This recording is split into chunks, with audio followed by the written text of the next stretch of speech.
how certain are you that we'll see something in 2025?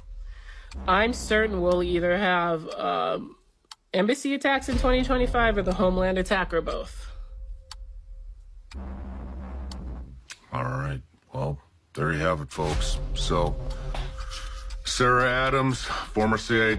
The FBI did, but they act as though it doesn't exist. They hide the knowledge of this from the American people. They refuse to tell the American people what they know about the existence of that great wheel and the 1,500 little wheels that are inside the great wheel.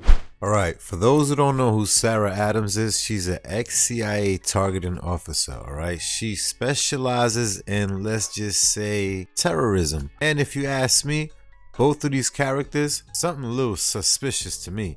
Something seems suspect about these two. How is it that they're spewing all this information and nothing is happening to them? Y'all gotta be careful. Sometimes a psyop comes in many shapes, forms, and sizes, especially many faces. Sit back and react with your boy as these so-called whistleblowers are about to expose who knows what. Let's see how this is about to play out. Right now, let's just say this: on TikTok or on his podcast, he had a lot of people in a frenzy. So let me show you exactly what I'm talking about. What do you think the probability of another 9/11 attack? I think exactly how it's done.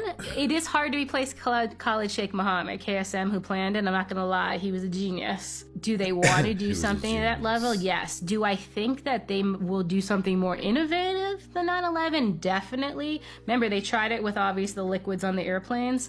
I think the next attack will probably be something more innovative. I don't think it's going to be 3,000, but I don't think it's going to matter if it's 3,000, right? Because they want to hit here and they want to show they can do it and they want to do something spectacular. I want to read your bio because I think everyone deserves to know who you are and why this is you're the voice for this topic. She's like a fearmonger. Sarah Adams, aka Superbad. I like that. Is an award-winning targeting officer and global threat advisor with extensive domestic and international experience spanning the government, private, and nonprofit sectors. You were a former CIA officer, CIA counterterrorism analyst, and CIA targeter. Did I get that right? Yep. Hey, listen, I know a lot of us do critical thinking, and let's just say this was real. Do you honestly think that she's safe being on a podcast? Continuously being on a podcast? I'm talking about plenty of episodes on a podcast, and she's so-called blowing up spots, foretelling our future. I mean, y'all really buying things like this? Don't get me wrong, I'm sure there's some truth to it, but come on, let's be real now. Probably not, but close enough. Good.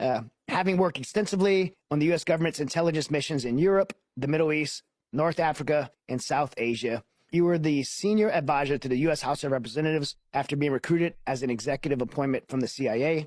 Presently, you oversee the DoD's R&D department, so research and development on projects that relate to national security challenges. So you are currently with the Department of Defense, which I'm thankful for them allowing you to be here and do this. You're also the co-author of Benghazi, the book here, which you can get on Amazon or anywhere books are sold. Know the Enemy, a cold case, open source investigation into the Al-Qaeda terrorists who attacked the U.S. consulate and CIA annex in Benghazi in 2012. This book is not just your opinion. This is like from the investigation that you were advising on, correct? No, this is actually our own investigation because the U.S. government didn't actually do it. Okay, even better. Yes. Even better. So I had Mark Geis is a personal friend of mine, Oz, and he's been on this show. Benghazi, I know Hillary Clinton's quoted for, like, let it go. What'd she say? Like, yeah, what difference does it make? What difference does it make at this point, right? Like, it still makes a lot of difference to me and to many Americans. And so definitely check out this book if you want to know what happened in Benghazi. You also hold a master's degree in international relations from the University of San Diego and a bachelor's of science in international business from the University of Central Florida. End of quote. Kidding. I had to do that. Act shocked. Act shocked, yeah. A lot of accolades, all right. That about covers it all. That's kind of the wave tops. Perfect.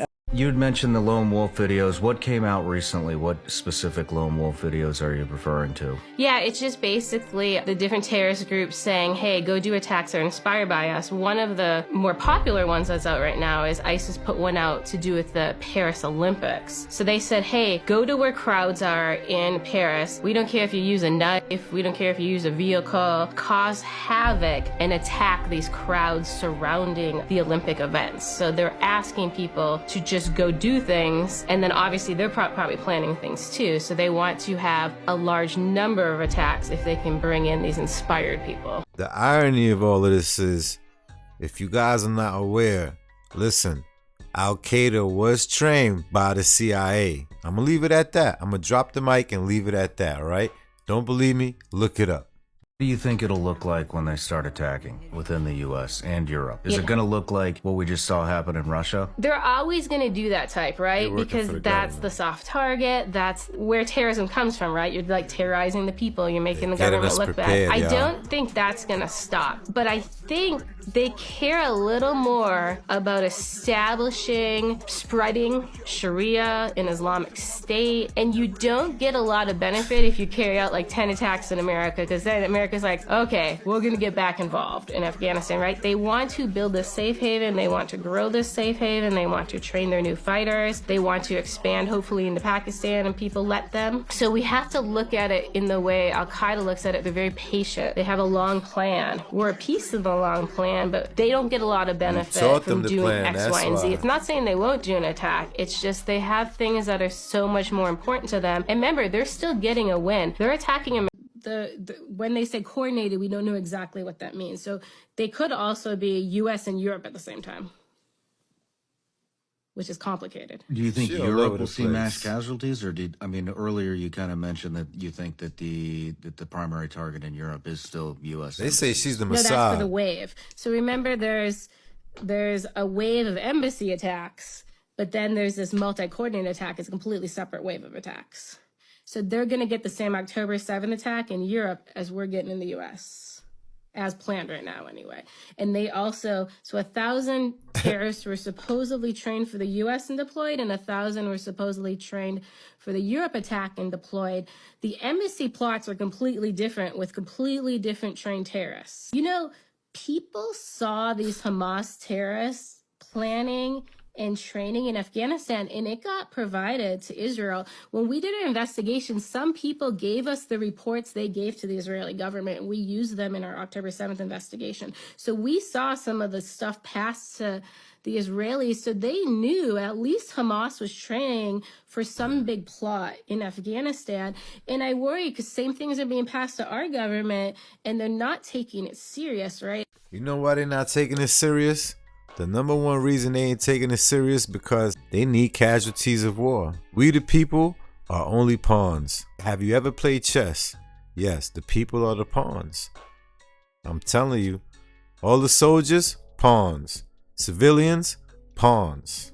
There's information that Russia and Russian pipelines are helping bring in some of the resources that are going to support Al-Qaeda's homeland attack. It's into this country? Yep, to push at us for Ukraine. Just like we're doing stuff against Russia. So hold on. So let me get this straight. Ukraine. So Russia's sending supplies into the United States to help with the terrorist homeland. Their pipeline is helping move some of Al-Qaeda's supplies in the United States for their homeland attack. Which is probably our own fucking supplies because we left everything there. Am I right? I mean, it's a different kind of supply. I'll tell you what the supply is, but it is a Russian channel reportedly that the supply has moved. Al-Qaeda trained fighters within the United States borders. Al-Qaeda says they trained and deployed 1,000 for this attack. First off, I think there's more than 1,000 Al-Qaeda members in the United States. But for the homeland attack, that number is based on what Al-Qaeda is saying, so they could exaggerate it. However, they did have about 1,400 in the Hamas attack, so the number is not off from what they did in the first round of attacks. Is there any indication of what kind of attacks these are going to be? Actually, before we get into that, how old is this information? I mean, it's ongoing. So the training's already done, right? So all the training info is now old because they trained all the homeland attackers, if that makes sense. So like next week, you're not going to get info of a homeland attacker probably at a terrorist camp because it's already... Because it already happened. So they got to put it out in stages. I get what she's saying. They're preparing us for what's to come. Pay attention, y'all. Pay attention.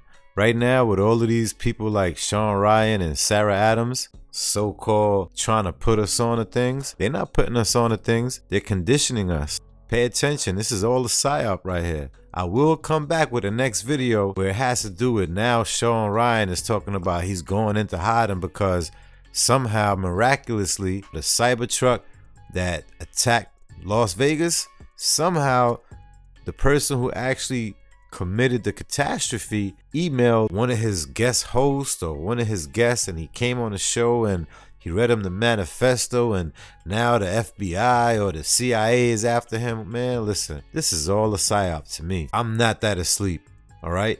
And I dislike when you call people woke who aren't woke. Woke is not a bad thing. Woke is like, listen, I'm not falling asleep to the bullshit anymore, right? So with that being said, go in the comments if you're a critical thinker and let me know how you feel about this whole ordeal. See you guys in the next one. Don't forget, hit that like, comment, share, subscribe, and I'll see you in the next one.